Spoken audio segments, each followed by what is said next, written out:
لیکن ایک اہم بات جو اس کی ہے، اور ہاں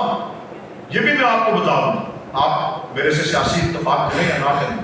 یہ پہلا ایسا معاہدہ ہے جو پاکستان نے امریکہ سے نہیں کیا، ایک مسلمان ملک سے کیا ہے. یہ آپ سمجھ لیں کہ حقیقی آزادی کی طرف بھی ایک اہم قدم ہے. ہم تو یہی کہتے تھے ہمیں حقیقی آزادی چاہیے.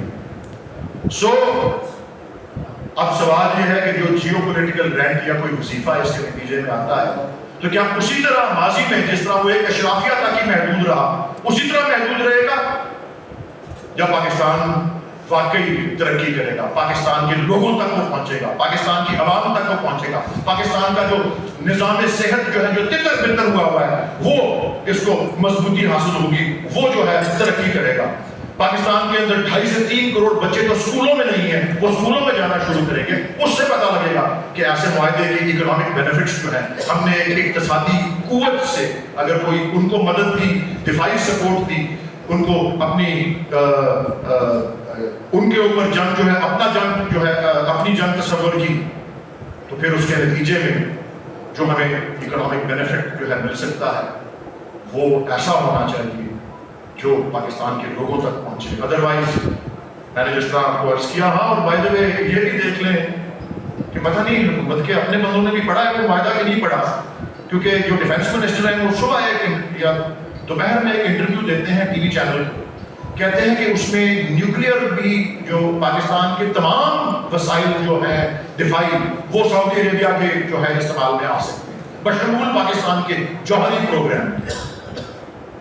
رات کو رائٹرز کو انٹرویو دیتے ہیں تو کہتے ہیں نہیں جی یہ جو نیوکلیئر جو ڈیٹرنٹ ہے یہ صرف انڈیا کے لیے،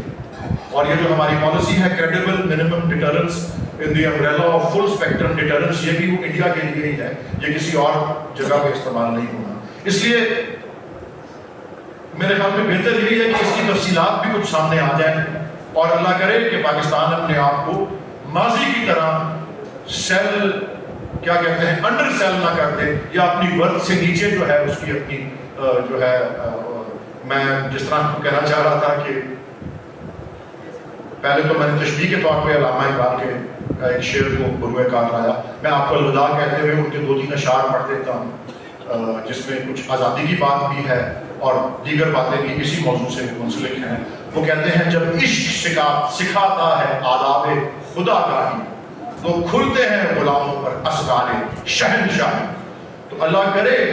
کہ ہم غلامی سے اسرار شہنشاہی تک پہنچنے کا طریقہ کوئی ڈھونڈیں اس معاہدے سے. اور عطار ہو، رومی ہو، رازی ہو، غزالی ہو، کچھ ہاتھ نہیں آتا بے آہے سحر گاہی.